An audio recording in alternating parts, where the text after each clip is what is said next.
الحمد للہ رب العالمین والصلاة والسلام علی اشرف الانبیاء والمرسلین اما بعد فاعوذ باللہ من الشیطان الرجیم بسم اللہ الرحمن الرحیم رب اشرح لی صدری ویسر لی امری واحلل عقدۃ من لسانی یفقہوا قولی اللہم انفعنا بما علمتنا وعلمنا ما ينفعنا وزدنا علما آمین یا رب العالمین۔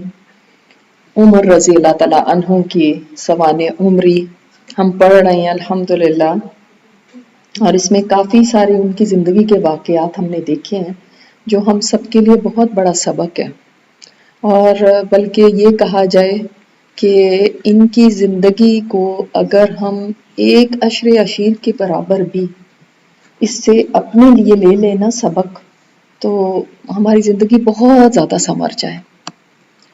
یہ وہ عمر ہیں کہ ایسا نہیں کہ کوئی بچپن سے ان کی تربیت ایسی ہوئی تھی۔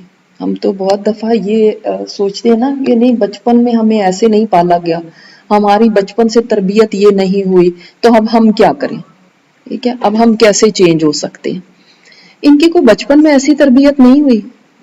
آپ نے دیکھا جو ہم نے اتنی زندگی ان کی پڑھ چکے ہیں، آپ نے دیکھا کہ اس کے بعد جب یہ بدلے تو پھر کیسے بدلے، کہ یہ وہی عمر ہے کہ جو لوگوں سے کہتے ہیں کہ مجھے تم میں سب سے زیادہ محبوب وہ ہے جو میری غلطیاں مجھے بتائے۔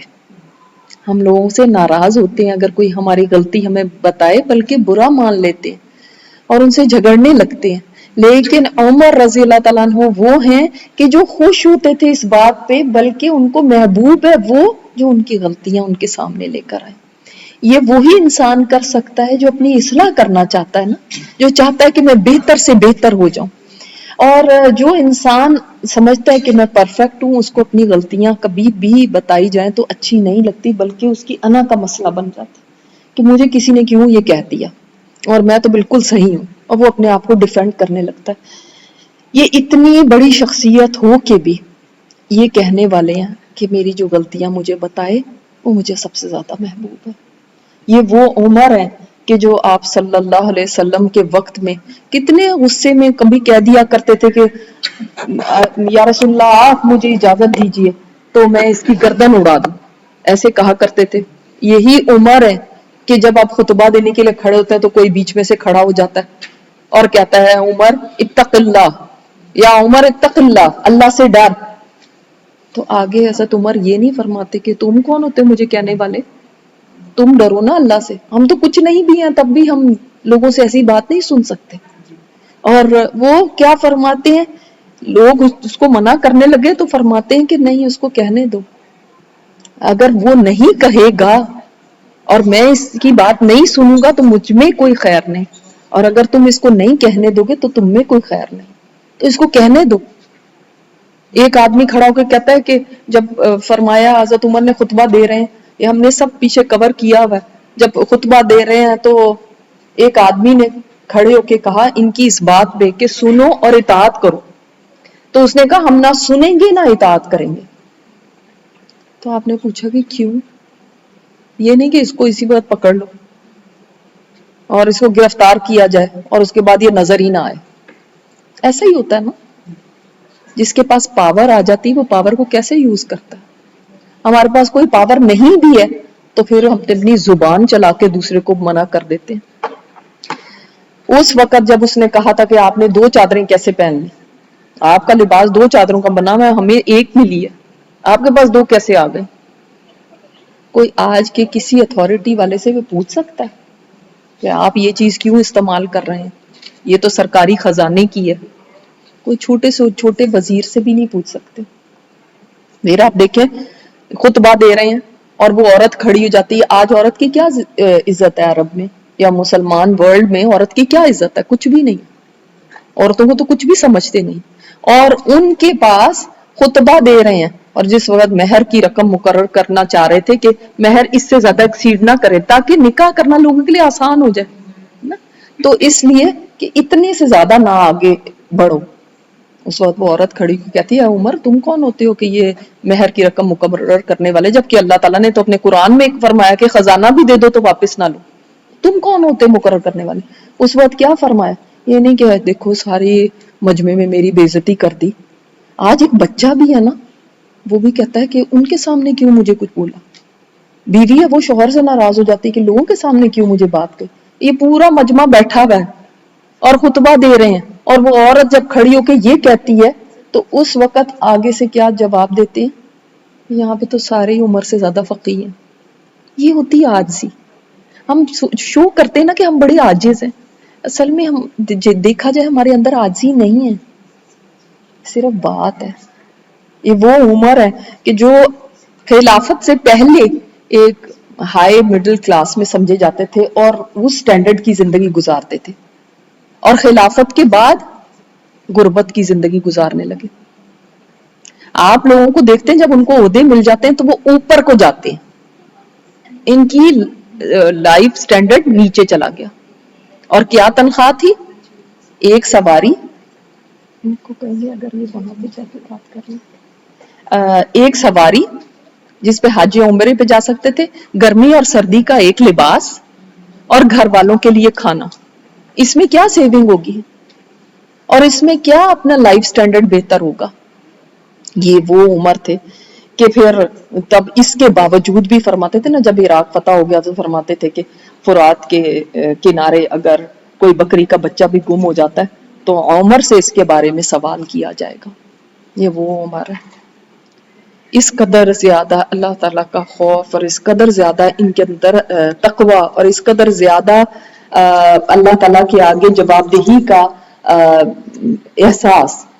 اور جب ہمارے اوپر ذمہ داریاں زیادہ بڑھ جاتی ہیں تو ہماری ایک چیز پہ بہت افیکٹ آتا ہے, وہ ہے ہماری عبادت. اور ہم کہتے ہیں کہ ہمارے پاس ذمہ داریاں جو اتنی زیادہ ہیں تو ہم عبادت کے لیے کیسے وقت نکالیں.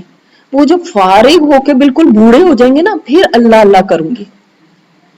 حضرت عمر کے زیادہ, ان سے زیادہ کس کے اوپر ذمہ داریاں ہو سکتی ہیں. آپ دیکھیں, ابھی ہم بات کریں گے اس کے اوپر, یہ جو فتوحات کا سلسلہ تھا, کیا آپ سوچتے ہیں فتوحات کرنا ہی کافی تھا؟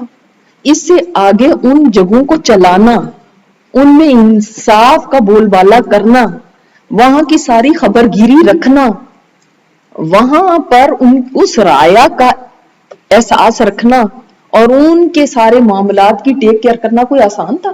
آپ ایک گھر ہی چلا رہے ہیں, یا کسی جگہ پر ایک جگہ کا کونسلر ہی ہو, میئر ہی ہو, ایک چھوٹا سا علاقہ چلانا اس کے لیے وہ مشکل ہو جاتا ہے. اور اتنی مملکت پھیل گئی تھی جہاں سے کمیونیکیشن کے وہ ذرائع نہیں تھے جو آج ہیں. اس کے باوجود انصاف کا کیا حال تھا کہ جہاں پہ مسلمان جاتے تھے وہ لوگ نہیں چاہتے تھے کہ یہاں سے کبھی واپس جائیں. غیر مسلموں سے جب جزیہ لیا جاتا تھا تو اس میں بھی ان کے ساتھ نرمی کی جاتی تھی. ایک دفعہ کہیں جا رہے تھے تو دیکھا کہ کچھ غیر مسلم ہیں, ان کو کھڑا کیا ہوا, دھوپ کے اندر کھڑا کیا ہوا, تو پوچھا کہ کیا بات ہے, تو بتایا گیا انہوں نے جزیہ نہیں دیا. تو پوچھا کیوں, تو بھائی ان کے پاس کچھ ایسی کمائی کے لیے نہیں ہے, کوئی ذریعہ نہیں ہے, اور اس وجہ سے. تو فرمایا کہ نہیں, ان کا بھی کچھ ان کا وظیفہ مقرر کیا وہاں پر کہ اگر یہ نہیں دے سکتے تو ان کو یہ دیا جائے, بجائے اس کے, یعنی جزیہ لینے میں بھی نرمی. اب وہ پتہ ہے جزیہ کی جو رقم تھی, زکوٰۃ, مسلمانوں سے زکوٰۃ اور عشر لیا جاتا تھا, اور ان کے اوپر جزیہ تھا غیر مسلموں پر, جزیہ کی رقم زکوٰۃ سے کم ہو جاتی تھی, کم ہوتی تھی, یعنی ان کو اتنا زیادہ پے نہیں کرنا پڑتا تھا. سٹل ان کی جان, مال, عزت, یہ سب چیزیں مسلمان مملکت نے اپنے ذمے لینی تھی کہ ان کی نگہداشت کا ذمہ مسلم مملکت کے اوپر ہے. اور میں عبادت کی بات کر رہی تھی کہ جب ایک انسان پہ ذمہ داریاں بڑھ جاتی ہیں تو زیادہ تر یہ ہوتا ہے کہ اس کی عبادت افیکٹ ہوتی ہے, اور وہ اس کے اندر اپنے آپ کو سمجھتا ہے کہ یہاں پہ گنجائش نکل سکتی ہے, ظاہر ہے میں کیا کیا کروں گی اور میری ذمہ داریاں اتنی ہیں. لیکن حضرت عمر کا حال یہ تھا کہ عبادت میں اتنی محنت کرتے تھے, نفلی نماز بہت زیادہ ادا کرتے تھے, مسلسل روزے رکھتے تھے, اور اپنی آخری عمر میں روزوں میں بھی اضافہ کر دیا تھا, اور صدقہ خیرات کرنے میں سب سے آگے تھے.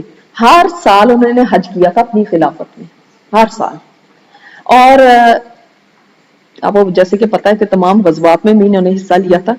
ان کے دور خلافت میں جو بھی جنگیں ہوئیں گو کہ انہوں نے اس کے اندر حصہ نہیں لیا. صحابہ کے مشورے سے وہ کہتے تھے کہ نہیں, آپ کی ضرورت یہاں پہ, آپ خود نہ نکلیں. لیکن جو فوجوں کو چلانے والے تھے پیچھے سے وہ یہی تھے. ان کو سارا جو آرڈرز بھیجنے، جو سارے ان کی تربیت اور ان کو جو گائیڈ کرنا ہے وہ ان کی طرف سے تھا. یعنی یہ وہ کمانڈر تھے جو پیچھے بیٹھ کے بھی اپنی فوجوں کو چلانے والے تھے. کیوں ان کے زمانے میں اتنی فتوحات ہوئی؟ بعد میں تو نہیں ہوئی. مسلمان تو وہی تھے. کیا بات ہوئی؟ وہ لیڈر، ویسا لیڈر نہیں ملا. سمجھ آئی؟ اور حج، جیسے میں نے آپ کو بتایا کہ ہر سال حج کیا، اور اپنے پورے دور خلافت میں انہوں نے ایک اسپیشل سٹاف مقرر کر دیا ہوا تھا کہ جو بھی لوگ آئیں ان کو حج کی تعلیم دینا، تربیت دینا، حج کے لیے ان کو جو بھی مدد کرنی ہے وہ کرنا، وسائل مہیا کرنا. اور یہ لوگ لوگوں کو حج کی تربیت بھی دیتے تھے، اور جگہوں جگہوں پہ جا کر لوگ ایسے مقرر کیے ہوئے تھے جو لوگوں کو جا کے حج کے لیے موٹیویٹ کرتے تھے کہ حج کرنے کے لیے آؤ. اور حضرت عمر فرماتے تھے کہ میرا ارادہ ہے کہ میں اپنی ریاست کے ہر شہر میں اپنے لوگوں کو بھیجوں، اپنے خرکارے بھیجوں جو جا کے دیکھیں کہ کس نے استطاعت کے باوجود حج نہیں کیا. جس نے استطاعت کے باوجود حج نہیں کیا میں اس پر جزیہ عائد کروں گا. جزیہ کس سے لیا جاتا تھا؟ غیر مسلموں سے نا. اور آج ہمارے پاس استطاعت ہوتی ہے، ہم ویکیشنز پہ جاتے ہیں، ہم سیر و تفریح کرتے ہیں، ہم شاپنگیں کر رہے ہیں، ہم شادیوں پہ بے تحاشا خرچ کر رہے ہیں، لیکن اگر ہوش نہیں ہے تو حج کی نہیں. اس کو ہم نے رکھا ہوا کہ جب بوڑھے ہو جائیں گے ویل چیئر پہ جائیں گے. ہم حج کے معاملے میں ہم اتنے ریلیکسڈ ہیں، اور وہ کیا کہتے ہیں کہ میں اسے جزیہ لوں گا. اور مکہ اور مدینہ کے درمیان جو راستہ تھا نا، اس راستے میں ساری میں انہوں نے مسافروں کے لیے وسائل مہیا کیے ہوئے تھے، اور خاص طور پہ پانی کا انتظام لوگوں کے لیے کیا ہوتا. دیکھیں اس زمانے میں تھوڑی ایسے دیکھو ریسٹ ایریاز ہوں گے جہاں پہ جا کے لوگ کچھ لے سکتے ہو. پھر بازار کی بہت کڑی نگرانی کرتے تھے کہ بازاروں کے اندر صحیح شریعت کے مطابق لین دین ہو. انس بن مالک فرماتے ہیں کہ میں نے سیدنا عمر کو ایک بازار میں ایسے دیکھا کہ 1000 پہنی بھی ہے نیچے کی، یعنی تہ بند چادر پہنی بھی ہے، اس میں 14 پیوند لگے میں، اور ایک پیوند چمڑے کا تھا، اور ہاتھ میں اپنا درہ پکڑا ہوا ہے، اور اس حالت میں بازاروں کے چکر لگائے رہے ہیں، اور سوائے اس پیوند لگی آزار کے بدن پہ اور کوئی کپڑا نہیں، کوئی قمیض نہیں ہے، کوئی سر پہ چادر نہیں لپیٹی بھی گرمی سے بچنے کے لیے. اور اپنے ایسے نگران بھی مقرر کیے تھے، ایسی ٹیمیں بنائی ہوئی تھی جو بازاروں کے چکر لگاتے رہتے تھے کہ لوگوں کو چیک کریں کہ کیسے کر رہے ہیں معاملہ. اور یہ نہیں کہ خود آرام سے بیٹھے ہوئے ہیں، کوئی اے سی چلا کے، کوئی اپنے محلوں میں، اپنے ایوان صدر میں، وہ بھی نکل کے آ کے درہ پکڑ کے بازاروں کے چکر لگا رہے ہیں. کسی کو دیکھا کہ اس نے دودھ میں پانی ملا ہوا، اس کا سارا دودھ پھینک دیا. ذخیرہ اندوزی نہیں کرنے دیتے تھے، کہ ذخیرہ اندوزی سمجھتے ہیں نا کہ جب وہ مطلب شارٹیج ہو جائے گا تو پھر ہم لا کے، جو ہمارے ملکوں میں بہت عام ہے، ہاں بہت عام ہے، تاکہ وہ جو ہے نا اپنا منافع کمائے. بالکل رمضان میں ماشاءاللہ اور قیمتیں ہائی ہو جاتی ہیں تاکہ جو ہے نا اور ثواب کمایا جائے. استغفر اللہ. تو اپنا درہ جو تھا وہ کندھے پہ رکھتے تھے، اور جہاں ضرورت ہوتی تو لوگوں کی اصلاح بھی کرتے تھے اس طرح سے. اور فرماتے تھے کہ کمائی کا کوئی بھی ذریعہ چاہے وہ کتنا ہی حقیر اور کتنا ہی ہلکا نظر آئے، وہ بہتر ہے اس سے کہ آپ کسی کے آگے ہاتھ پھیلاؤ. آپ دیکھیں اللہ تعالیٰ سب کو محفوظ رکھے، لیکن کبھی ایسے ہوتا نا کہ انسان اچھا بھلا ہوتا ہے پھر اس کے حالات تنگ ہو جاتے ہیں. اب وہ شرماتا ہے کہ میں کیوں کوئی ایسا پروفیشن کروں، ہمارے تو ہاں جی کسی نے بھی یہ نہیں کام کیا، تو وہ کہتا ہے ادھر ادھر سے مانگ کے صدقہ و خیرات مجھے دے دو لیکن میں خود نہیں کماؤں گا. کیوں؟ اس لیے کہ اس کو بے عزتی محسوس ہوتی کہ ہم تو جدی پشتی بہت امیر رہے ہیں، میں کیوں کماؤں. تو وہ فرماتے ہیں چاہے حقیر سا کام، ہلکا کام، وہ بھی کرنا پڑے تو وہ بہتر ہے اس سے کہ آپ کسی کے آگے ہاتھ پھیلائیں. اور فقیروں تک کو فرماتے تھے، فقیروں کی جماعت سار اٹھاؤ، تجارت کرو. تجارت کو بہت زیادہ اس کے لیے موٹیویٹ کرتے تھے لوگوں کو کہ آپ ٹریڈنگ کریں. فرماتے تھے کہ اب راستہ واضح ہو چکا، تم لوگوں پہ بوجھ مت بنو، تجارت کرو. اور ایک بات بہت امپورٹنٹ جو مجھے بہت اچھی لگی کہ یہ دیکھیے ایسے لوگوں کی بہت ان کے ساتھ سختی کرتے تھے جو تجارت کرتے تھے اور ان کو اسلامک لاز کا نہیں پتا کہ تجارت کیسے کرنی ہے، ان کے پر بہت سختی کرتے تھے اور فرماتے تھے کہ جسے سود کے بارے میں کوئی علم نہیں وہ ہمارے بازار میں تجارت کے لیے نہیں آ سکتا، کیونکہ کیا فرمایا کہ ہمارے بازار میں وہ آدمی کاروبار کرے جو علم والا ہو، ورنہ وہ سمجھ لے کہ کانشیسلی اور انکانشیسلی، دانستہ یا نادانستہ طور پہ وہ سود کھا رہا ہے، کیونکہ کئی ایسی چیزیں نا باریک چیزیں جو ہمیں سمجھ نہیں ہوتی، ہم تجارت شروع کر دیتے ہیں، ہم کوئی بزنس شروع کر دیتے ہیں، آپ کو بزنس کا پتہ ہی نہیں کہ کہاں پر جا کر، مثال کے طور پہ ایک میرے سامنے ایک انسیڈنٹ آیا کہ کسی نے یہاں سے چیز آرڈر کر دی ہے اور اس کو پہلے ہی آن لائن لگا دیا کہ آپ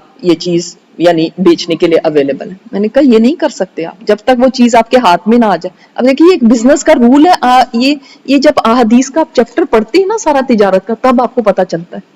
تو فرماتے تھے کہ کوئی بھی بزنس نہیں کر سکتا جب تک کہ وہ اسلامک لا، یہ نہیں کہ آپ سارا پڑھیں لیکن بزنس کا لا نہ آپ پڑھ لیں، بزنس میں کون سی چیز الاؤڈ ہے اور کون سی نہیں الاؤڈ۔ تو اور جو اشیاء ضرورت تھی ان کی قیمتیں آپ کو پتا ہے کہ ایک مقرر کرتی گورنمنٹ، تو یہ مقرر کر دیتے تھے کہ اتنی قیمت پہ یہ چیز بکے گی، اس سے زیادہ آپ یہ بیچ نہیں سکتے، تاکہ پرائس کنٹرول کریں۔ اس وقت بھی ہوتی تھی پرائس کنٹرول، سوچے ہم سوچتے ہیں آج کے وقت کی یہ ٹرمینالوجی ہے۔ تو اس وقت ایک آدمی آیا، وہ تیل لے کر آیا بازار میں اور وہ اپنے بھاؤ پہ بیچنے شروع کیا، تو فرمایا نہیں تم اپنے بھاؤ پہ نہیں بیچ سکتے سودا، ہم تمہیں مجبور نہیں کریں گے کہ تم ہمارے بھاؤ پہ بیچو، لیکن اگر تم نے اپنے بھاؤ پہ بیچنا ہے تو تم یہاں سے چلے جاؤ کسی اور بازار میں جا کے بیچو۔ اس طرح کا کنٹرول رکھتے تھے۔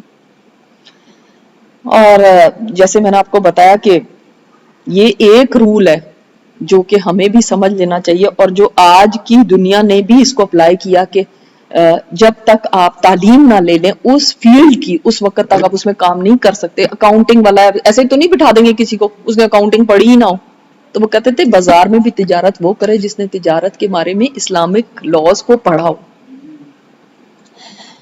اور جو جیسے مینجمنٹ کے لیے، سبحان اللہ میں سوچ رہی تھی ساری یہ باتیں ان کی پڑھ کے کہ ان کو کس نے سکھایا۔ آج اس فیلڈ کے ہر ایک کے الگ ماہرین ہیں، ہے نا، کوئی بزنس کا ہے، کوئی اس طرح مینجمنٹ کا ہے، کوئی اور، لیکن سبحان اللہ کیسے اللہ تعالیٰ نے ان کو اتنا فہم دیا ہوا تھا، اتنی سمجھ تھی کہ نگران مقرر کیا، ان کے نیچے اور کارندے تھے جو کام کرتے تھے۔ ظاہر یہ ایک بندے کا کام تو نہیں، ٹیم ورک ہے نا، اور ہر جگہ پہ جہاں پہ گورنر بھیجے ہوئے ان سے، تو وہ جو ہیرارکی ایک مینجمنٹ کا ایک چیز ہے کہ اوپر ایک پھر اس سے نیچے پھر اس سے، وہ اس وقت انہوں نے قائم کیا تھا۔ سبحان اللہ۔ اور ایک ان کی بات بڑی پیاری ہے کہ فرماتے تھے کہ جس نے ایک چیز کو، ایک جنس کو 3 دفعہ اس کی تجارت کی اور اس میں اس کو نفع نہیں ہوا، تو اس کو چاہیے کہ کسی دوسرے کام کی تجارت کرے، کسی اور چیز کو۔ 3 دفعہ اگر آپ نے کر کے دیکھ لیا نا اور آپ کو اس میں فائدہ نہیں ہوا تو کسی اور چیز کی تجارت کرو۔ اور ان کی ایک یہ بھی بات ہے کہ فرمایا کرتے تھے، اس پہ انکریج کیا کرتے تھے کہ کوئی نہ کوئی فن ضرور سیکھو، کوئی ہنر آپ کے ہاتھ میں ہونا چاہیے۔ ہم لوگوں کی پڑھائیاں اکثر ایسی ہوتی ہیں کہ آج ایف اے بی اے کرنے کے بعد بھی اس کو کچھ پتہ ہی نہیں، کوئی ہنر نہیں ہے ہاتھ میں، ہنر کوئی ایسی اسکل آپ کے پاس ہو، تو فرماتے تھے ممکن ہے تمہیں کسی وقت اس کی ضرورت پیش آ جائے۔ کتنی وزڈم ہے نا اس بات میں کہ واقعی اگر آپ کے پاس کوئی ہنر ہے نا، چاہے آپ سلائی کڑھائی کا ہنر کیوں نہ ہو، کوئی بھی ہنر ہے زندگی میں کبھی ضرور کام آ جائے گا۔ سبحان اللہ۔ اور کسی نوجوان کو دیکھتے تھے اور ان کو وہ اچھا لگتا تھا نا، تو پوچھتے تھے کہ تمہیں کوئی کام آتا ہے؟ اگر وہ آگے سے کہتا تھا کہ نہیں، تو فرماتے تھے یہ میری نظروں سے گر گیا۔ اتنی یعنی ان کو ہوتی تھی کہ ہر ایک نوجوان جو ہے نا کوئی ہنر مند ہو، کچھ بھی، لیکن کوئی ہنر۔ آپ دیکھ لیں کسی کو گاڑیاں ٹھیک کرنے کا ہنر آتا ہے، کسی کو پلمبنگ کا آتا ہے، کسی کو الیکٹرک کا کام آتا ہے، کبھی بھی ہنر ویسٹ نہیں ہوتا۔ اور ہمارے پہلے لوگ اس چیز پہ بہت توجہ دیا کرتے تھے۔ لڑکیوں کی تعلیم کے اندر یہ جو گھر میں ہنر سکھایا جاتا تھا، اب وہ ہنر بھی سب ختم ہو گئے۔ اور یہ بھی فرماتے تھے کہ تم میں سے کوئی بھی بیٹھے بٹھائے محض یہ دعا کرتا رہے کہ اللہ مجھے رزق دے دے، رزق دے دے، ایسے شخص کو یقین کر لینا چاہیے کہ اس پر آسمان سے سونے چاندی کی برسات نہیں ہوگی۔ تو سمجھ لو اس بات کو کہ آپ کو اگر رزق کا وہ کرنا ہے تو آپ کو اس کے لیے کوئی محنت کرنی ہے۔ پھر جو بھی اسکلڈ لوگ ہوتے تھے نا ان کی بڑی قدر کرتے تھے۔ ایک دفعہ مغیرہ بن شعبہ کو حکم دیا کہ کوفہ میں جتنے شاعر ہیں ان کے جو بھی اشعار ہیں جو انہوں نے زمانہ اسلام میں کہے ہیں لکھوا کے بھیجو۔ تو مغیرہ نے ایک شاعر تھے اغلب، ان کو بلوایا اور شعر پڑھنے کی فرمائش کی۔ پھر لبید کو بلا کے یہ حکم دیا، وہ انہوں نے شعر میں کیا پڑھا؟ سورہ بقرہ پڑھی، وہ لکھ کر لائے اور فرمایا کہ اللہ تعالیٰ نے شعر کے بدلے مجھے یہ نعمت دے دی ہے۔ تو مغیرہ نے یہ سب کچھ حضرت عمر کو لکھ کے بھیج دیا۔ وہاں سے جواب آیا کہ اغلب جو ہے جس نے شعر لکھے تھے اس کے جو اس کا وظیفہ اس میں سے 500 گھٹا کے لبید کو 500 کا اضافہ کر دو۔ کتنی بڑی بات ہے نا۔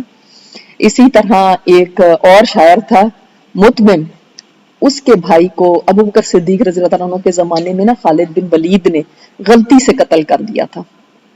تو اس واقعے سے اس کو اتنا صدمہ پہنچا تھا کہ وہ جہاں جاتا تھا بس مرثیے کہتا رہتا تھا، خود بھی روتا تھا اور لوگوں کو بھی رلاتا تھا، ایسے اس کے مرثیے ہوتے تھے۔ تو حضرت عمر کی خدمت میں حاضر ہوا تو آپ نے اس سے مرثیہ پڑھنے کی فرمائش کی۔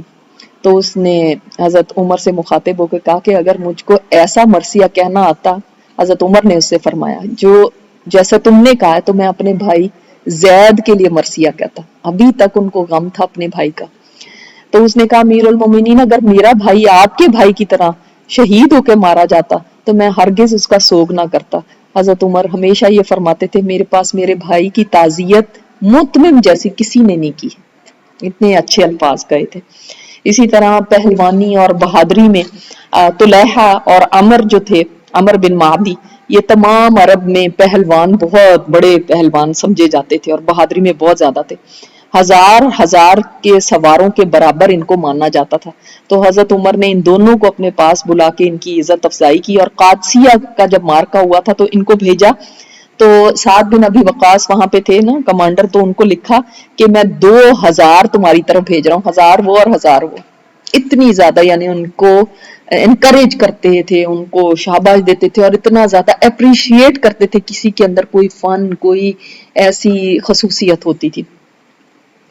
اور جو آپ سوچتے ہوں گے یہ جو کمپیوٹر، آج تو کمپیوٹر کا دور ہے، تو آپ سوچتے ہوں گے کہ ریکارڈ کیپنگ کمپیوٹروں سے آج ہوتی ہے، تو پہلے چلو رجسٹر ہوتے تھے، تو ہمارے جب ہم بڑے ہو رہے تھے اس وقت ایسی چیزیں نہیں ہوتی تھی جو آج ریکارڈ کیپنگ کے لیے۔ لیکن آپ سوچیں کہ حضرت عمر کے زمانے میں یہ شروع ہو گیا تھا، کیونکہ ابو ہریرہ فرماتے ہیں کہ میں بحرین سے ان کی خدمت میں 5 لاکھ درہم جب لے کر حاضر ہوا تو انہوں نے مجھ سے وہاں کے لوگوں کے حالات پوچھے، میں نے سب حالات بتائے، پھر انہوں نے پوچھا کیا لائے ہو؟ تو میں نے کہا 5 لاکھ درہم۔ تو بڑے حیران ہو کے پوچھتے ہیں کیا تمہیں پتہ بھی ہے کہ تم کیا کہہ رہے ہو؟ تو میں نے عرض کیا جی ہاں 1 لاکھ 2 لاکھ 3 لاکھ، پھر انہوں نے 5 لاکھ ایسے کر کے گنوائے۔ تو حضرت عمر نے فرمایا کہ مجھے لگتا ہے تمہیں نیند آ رہی ہے، جاؤ جا کے سو جاؤ، صبح کو بات ہوگی۔ جب صبح کو وہ حاضر ہوئے پھر پوچھا کہ کیا لائے ہو؟ کہتے ہیں 5 لاکھ درہم لایا۔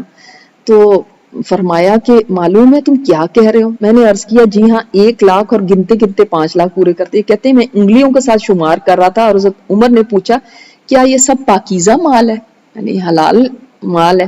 میں نے عرض کیا مجھے تو بس اسی چیز کا علم ہے جو میں نے عرض کر دی۔ انہوں نے بھی یہ نہیں کہا ہاں ہاں حلال ہی ہے۔ سبحان اللہ۔ تو حضرت عمر منبر پر تشریف فرما ہوئے اور اللہ کی حمد و ثنا بیان کی اور پھر فرمایا اے لوگوں ہمارے پاس بہت زیادہ مال آیا۔ اب یہ وہی مسلمان ہیں جن کے پاس کچھ بھی نہیں ہوتا تھا، اور 5 لاکھ درہم کتنی بڑی رقم تھی۔